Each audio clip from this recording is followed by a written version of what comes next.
Olá, seja muito bem-vindo, muito bem-vinda ao podcast Analista de Licitação. Aqui a gente discute as estratégias para você chegar muito mais rápido ao patamar de um analista master com o seu faturamento acima de R$ 10.000 por mês. E eu sou a professora Flávia Viana, trabalho com licitações há 23 anos, sou analista master de licitações e no episódio de hoje a gente vai tirar a seguinte dúvida: será que o governo paga? Será que o governo dá calote? E como que fica a comissão do analista master de licitações?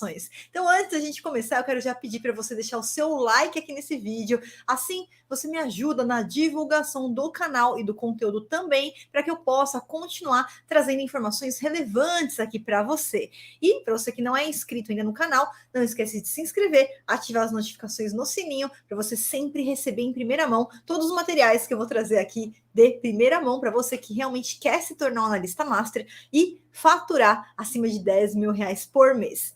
Então, uma primeira dúvida muito comum e que normalmente é levantada por pessoas que não têm conhecimentos em licitações ou têm conhecimento muito raso com as licitações é a afirmação que o governo não paga. E geralmente, quando isso acontece, é porque aquela pessoa ela entrou no ramo das licitações com a cara e a coragem, cometeu erros no meio do caminho por não saber como que funciona o processo de compra e venda quando o nosso cliente é um governo. Então, o governo, ele é obrigado a pagar, ele paga sim, não existe calote do órgão público, porque quando você vai participar de uma licitação, de uma cotação, de uma dispensa, que são as formas pelas quais o governo ele faz diariamente as suas compras, as suas contratações, as suas obras, as suas locações, o governo ele tem uma série de etapas para seguir. E por isso que eu sempre falo, eu sempre reafirmo aqui no canal, que para quem realmente quer ser um analista master tubarão, que é aquele que sabe trabalhar com a técnica certa, com a metodologia certa e fatura acima de R$ 10.000 por mês, não adianta você só conhecer o lado do analista, não adianta nada você só se preparar aprendendo a utilizar o portal, a cadastrar sua proposta, montar o documento, isso daí é o básico, mas você não vai ter resultados satisfatórios se você só souber o básico. Se você quer ser diferenciado, é imprescindível e importantíssimo o conhecimento da rota do comprador. Então, quando eu falo e quando eu bato na tecla que o analista aqui realmente é o master, que é o que alcança o próximo nível, aquele que tem resultados extraordinários na sua carreira, é aquele que buscou também o conhecimento pela rota do comprador. Porque quem não conhece a rota do comprador não sabe como que funciona o processo de pagamento, de compra e venda que é feito pelo governo. É diferente de um processo normal, quando você vai vender alguma coisa ali para um vizinho seu, para um colega seu ali da rua, da academia, é totalmente diferente. Então, nas compras públicas, a gente tem passos, a gente tem etapas que o servidor público, o governo, ele é obrigado a seguir. E você, como analista master de licitação, traz o diferencial. Por quê? Quando eu falo que o analista master de licitação vai muito além de ganhos efetivos, de ganhos extraordinários, é a segurança que ele vai trazer para os clientes dele quando ele começa a trabalhar. Porque você traz o conhecimento da rota do comprador, muda desde o resultado da licitação, que isso vai fazer com que você ganhe um número muito maior de licitações, mas também que traga um processo, um passo a passo seguro para garantir que o seu cliente ele vai participar ali de boas oportunidades. E uma dessas etapas é a questão de como tratar a nota de empenho, a ordem de compra, a ordem de serviço, como tratar o processo de contrato mesmo, o processo de pagamento que é feito pelo governo. E o analista master de licitação, ele também domina essa etapa. Então, ele sabe como auxiliar os seus clientes para que nenhum problema de recebimento aconteça. Então, quando a gente fala de problema, alguém chega para você e fala: minha empresa está com uma nota aqui que o governo não paga há tanto tempo. Você pode ter certeza, essa pessoa ela tem muito pouco conhecimento em licitações, conhecimento super raso, e cometeu algum erro no meio do caminho, tá? Fez alguma coisa errada. Aceitou trabalhar sem nota de empenho, não verificou a nota de empenho, como que ela funciona. Então, eu vou te explicar no podcast de hoje todo o funcionamento do pagamento, quando é feito pelos órgãos públicos, para que você não acredite nesse mito, que é um mito sem fundamento nenhum. E eu vou começar falando por que é um mito sem fundamento nenhum.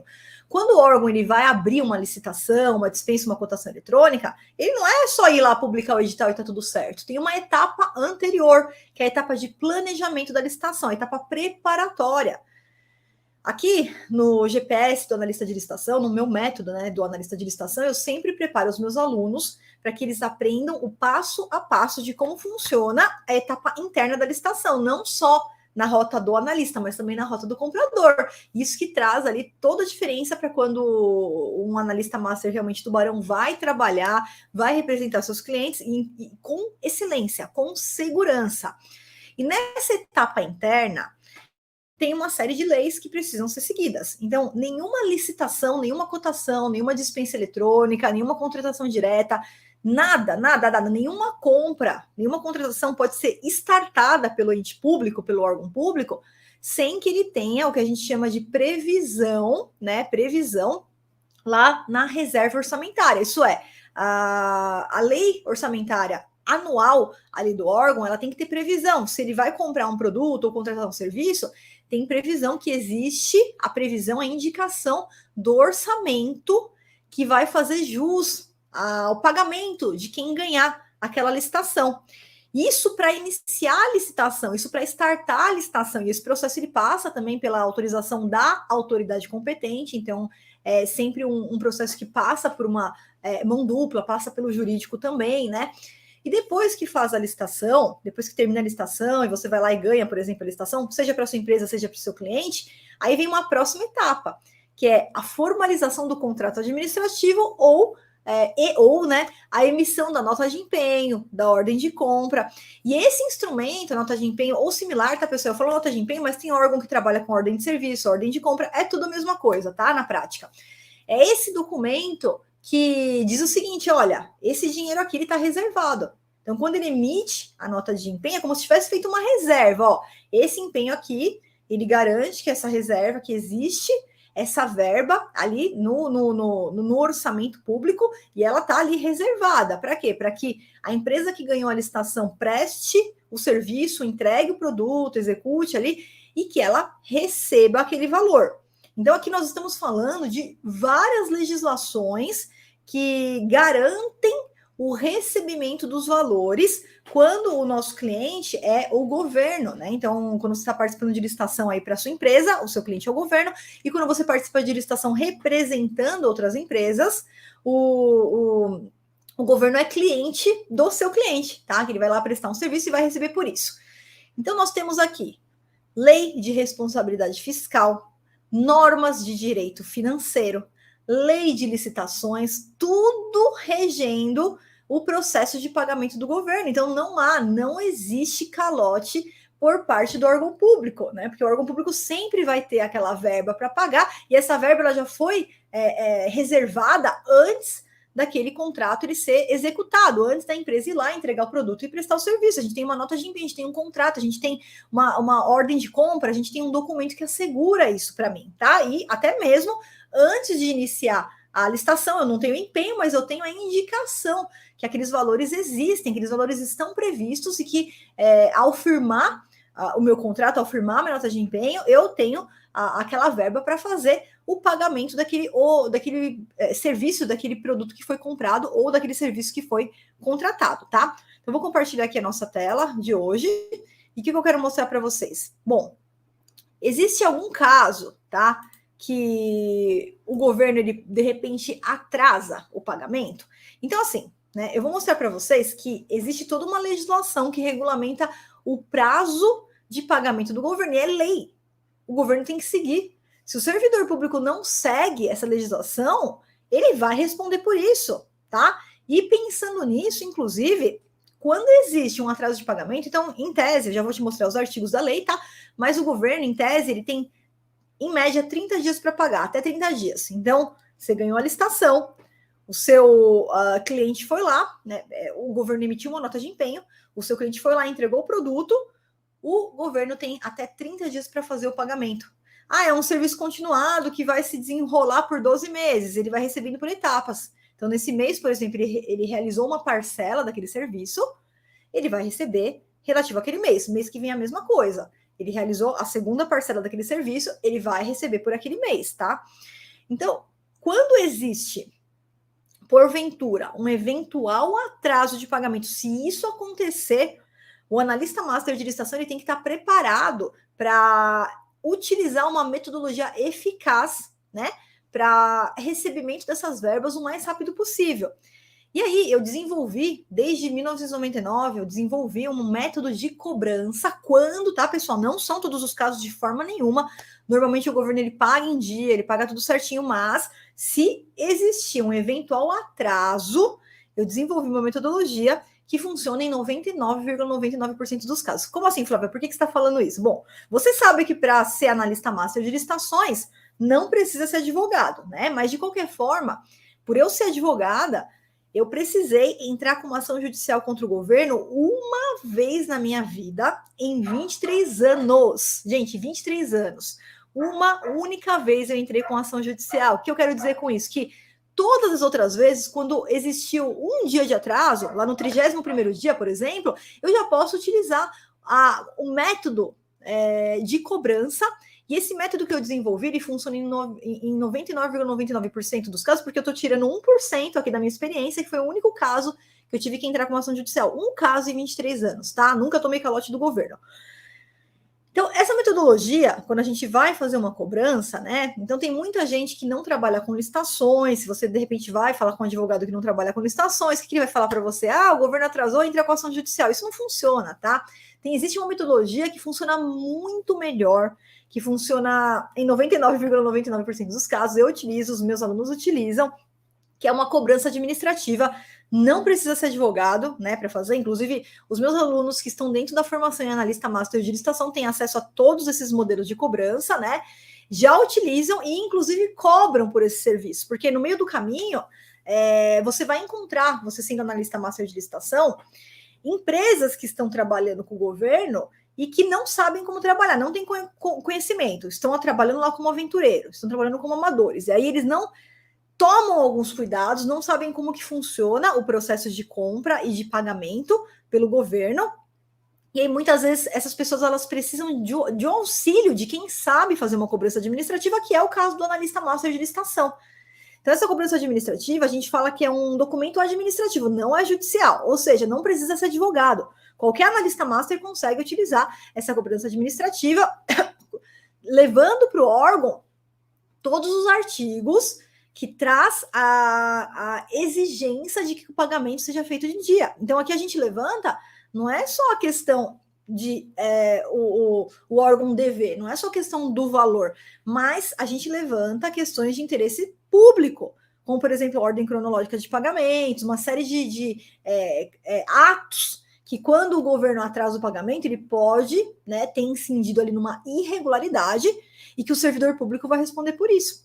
Então, um caso que eu peguei, só com a denúncia recebi normalmente, mas o ordenador de despesa, que deu causa a esse atraso, ele foi multado em R$5.000, pagou do próprio bolso, o servidor público, tá? O órgão público que cometeu a irregularidade. Então, o analista master, ele sabe que a gente tem todos os mecanismos para fazer valer os direitos das empresas. Tudo que você precisa ter é acesso à informação e saber aonde buscar a informação certa, para você não ficar patinando, não ficar perdendo tempo, e assim você conseguir também executar um serviço com segurança, com maestria, tanto para sua empresa ou para quem não tem empresa, para a empresa dos seus clientes, inclusive oferecer serviços de cobrança administrativa que são serviços que você é muito bem remunerado.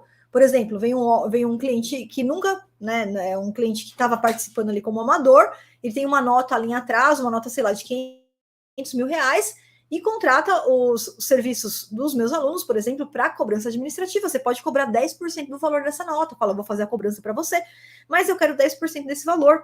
Então, é um valor que a gente cobra até um percentual maior. Já teve caso que teve aluno que cobrou 30%, tá? E o cliente paga, porque o cliente não sabe como fazer essa cobrança.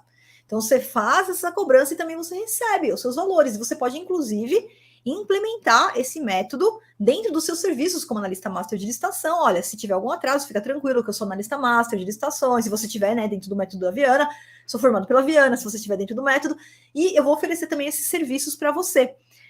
Então, eu vou falar agora para você 3 passos para você fazer a cobrança administrativa. Em caso de eventual atraso, se houver algum atraso, tá? E que funcione em 99% dos casos. E aí eu trouxe aqui 2 estudos de caso de 2 alunas minhas, né? A primeira aluna, que é a Daiane. A Daiane, ela começou a utilizar os modelos lá de cobrança que a gente disponibiliza, né? E aí a Daiane falou: olha, professor, eu tenho utilizado com muita frequência os modelos do Manual Faça Você Mesmo. Manual Faça Você Mesmo é um roteiro de recursos, de impugnações que eu deixo para os alunos, né? E também tenho utilizado a notificação por falta de pagamento. No mês passado, estava com um processo de R$810 mil, né? Já tinha ligado algumas vezes, não funcionou.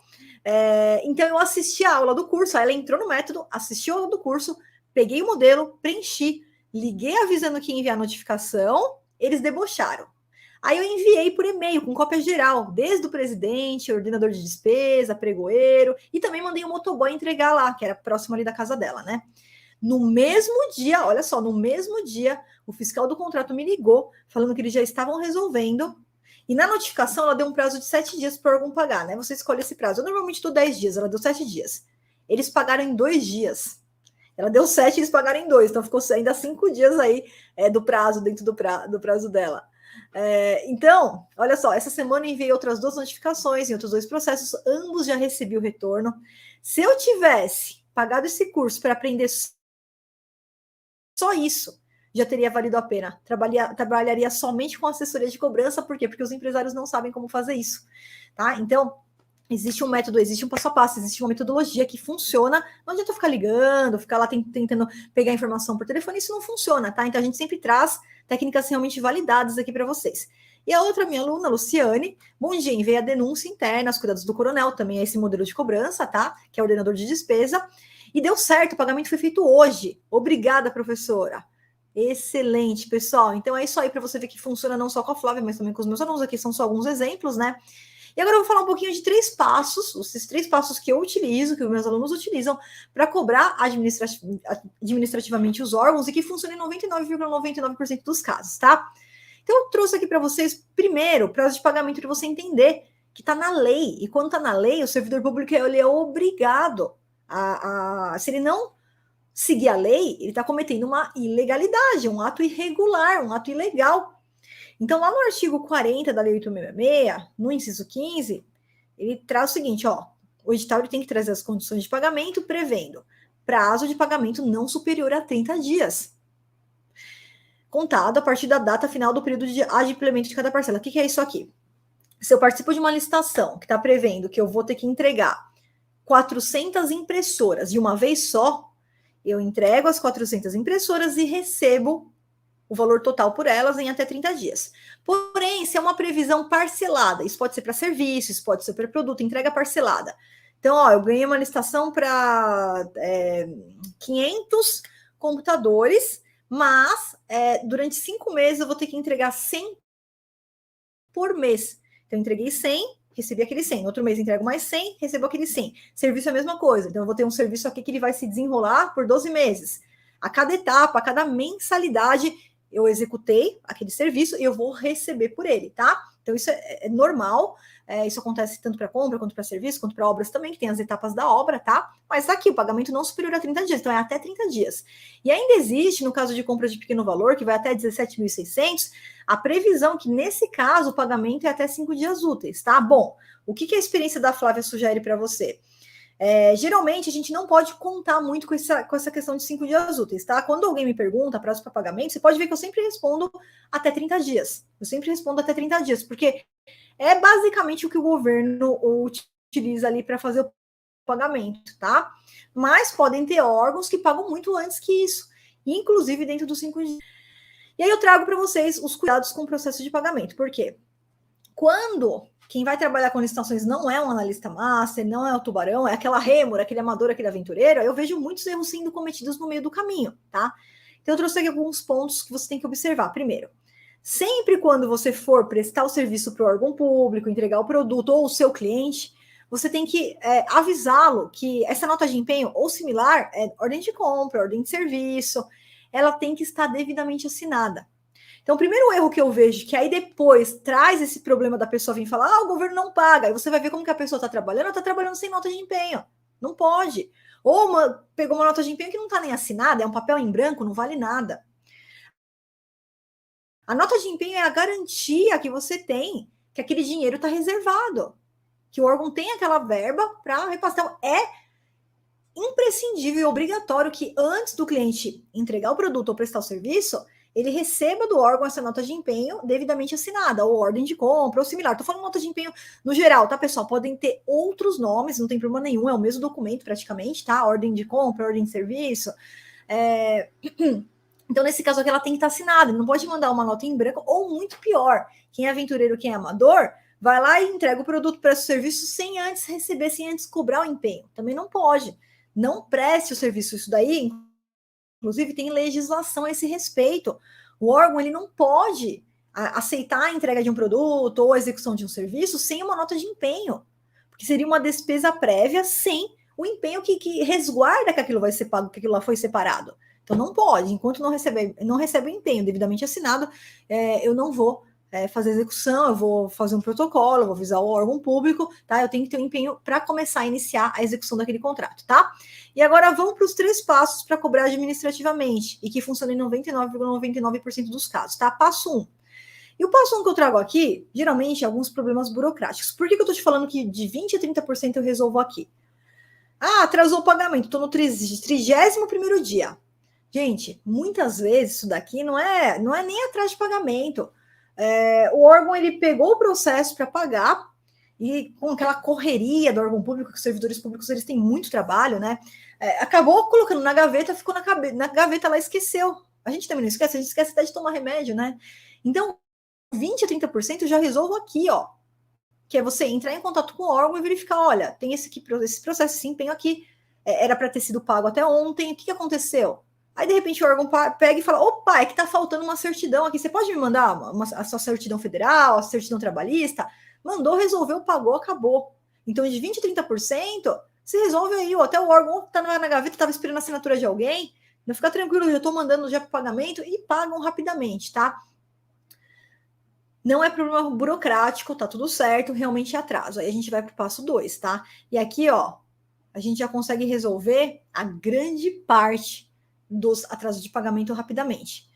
Nós fazemos uma notificação administrativa, é enviado dentro do órgão público, foi o que a Luciane e a Daiane fez, foi o passo 2 das duas, tá? Passo 2, elas não precisaram ir para o passo 3, nos 2 estudos de casos que eu trouxe aqui para você. Então, você viu, a Daiane falou, eu mandei para o ordenador de despesa, eu mandei para o pregoeiro, eu mandei para a equipe de apoio, mandou para todo mundo que estava envolvido ali no processo dentro do órgão, né? Mandou por e-mail, mandou um protocolo lá pelo motoboy. E nesse modelo que a gente utiliza, a gente sempre levanta questões de direito público. Então, veja só, lei de licitações, normas de direito financeiro, lei de responsabilidade fiscal. Então, a gente traz... Será que a ordem cronológica de pagamento está sendo realmente respeitada? Porque se não tiver, é crime do servidor público. E ele vai ter que responder por isso. Será que a nota de empenho foi assinada sem ter a disponibilidade? E aí é responsabilidade funcional e criminal. Eu não posso assinar, o ordenador de despesa ele não pode assinar uma nota de empenho se não tinha a disponibilidade do dinheiro em caixa. Então, veja só como não tem como você tomar calote de órgão público. Que tem, talvez você esteja trabalhando sem uma metodologia, sem um método de cobrança, e você não sabe como cobrar. E sem um método, a coisa fica complicada. Com um método, não é que é fácil, mas fica simples. E aí você garante os seus recebimentos. Flávia, não deu certo. E é muito difícil, tá, pessoal, ir para o 3º passo. São casos mais raros mesmo. Geralmente aqui no passo 2 a gente já resolve tudo. Mais de 80%, tá, dos casos, né? Mais de 90%, desculpa, mais de 90% dos casos já resolve no passo 2. Flávia, não deu certo, mandei, ninguém respondeu. Aí a gente vai para o passo 3. Passo 3, 99% dos casos, já o restantezinho ali já resolve nesse passo 3. Não precisa de ação judicial, eu te disse. Em 23 anos, uma única ação judicial que eu precisei. Uma única, tá? Qual que é o passo 3? A gente manda denúncias para os órgãos de controle, tá? Ué, Flávia, mas e se tiver aqui algum advogado de plantão antes de criticar? Não, isso daí não é matéria para Tribunal de Contas, isso é de direito patrimonial, tem que ser judicialmente, não, tá? Então, por quê? Porque eu não falei para você que a gente levanta questões de interesse público, de direito público. Então, essas questões aqui de direito público são questões que interessam também às cortes de contas, aos órgãos de controle. E quando a gente manda isso para o órgão de controle, não é necessariamente falando, né? Não é necessariamente pegando no ponto principal da falta de pagamento, mas nessas questões de direito público. E aí o órgão de controle ele é obrigado a dar uma olhada, ver se está tudo certo. Só o fato do órgão de controle entrar em contato com o órgão público, esse pagamento já vem, ó, muito rapidamente. E até acontece, muitas vezes, do órgão, ele vai lá e ele paga rápido e começa a ligar desesperado para mim, para o meu aluno que fez isso daí. Por favor, dá para você tirar a denúncia? Não dá para tirar a denúncia. E isso eu já aviso antes. Uma vez que eu startei a denúncia, não tem como voltar atrás. Ele me pagou, excelente, mas a denúncia está lá, o Tribunal de Contas vai avaliar. Vai ver se houve violação da ordem cronológica, se houve responsabilidade funcional, responsabilidade criminal do servidor público, tá? Então, são todos meios, tá? Para você que está dentro da formação em analista master de licitação, que a gente usa com base no conhecimento de direito administrativo. Então, quando eu falo que você não precisa ser advogado para ser um analista master de licitação, eu não quero te dizer que você vai para o campo de batalha sem roupa. Não, você vai com roupa, você vai com a sua armadura, qualquer armadura. Conhecer o direito administrativo. Então, eu sempre trabalho com os meus alunos o conhecimento, claro, numa linguagem fácil, numa linguagem acessível, mas para ele conhecer o direito administrativo é fundamental para ele conseguir entender o funcionamento da máquina administrativa, do pagamento pelo governo e como é que funciona isso daqui. É por isso que o analista master de licitações ele tem tanto resultado. E é por isso que aquele analista de licitação que não busca conhecer a rota do comprador, não busca conhecer o direito administrativo, ele tem muito pouco resultado, porque ele fica perdido, ele não consegue identificar nem quais são os pontos cegos naquele processo, naquela contratação. E para quem é meu aluno, que está dentro do curso, está no módulo 8, você vai ter acesso a todas essas peças, todos esses passos, passo 1, passo 2, passo 3, todos os modelos que a Flávia usa, que os meus alunos utilizam, está tudo disponibilizado dentro do módulo 8 para você oferecer esses serviços para os seus clientes ou até mesmo para a sua empresa, se você está chegando agora aqui, tá? Bom, pessoal, então é isso. Eu espero que você tenha gostado e que você entenda de uma vez por todas como é que funciona, para que você saiba lidar com essa objeção e muitas vezes mal interpretada por pessoas que não sabem e não têm conhecimento de como trabalhar com licitações, e agora você já entendeu aqui como é que funciona o processo de pagamento que é feito pelo governo, tá? Não esquece de deixar o seu like aqui nesse vídeo. Se você ainda não é inscrito no canal, se inscreve, ativa as notificações no sininho. Um grande beijo, um grande abraço da professora Flávia Viana para você.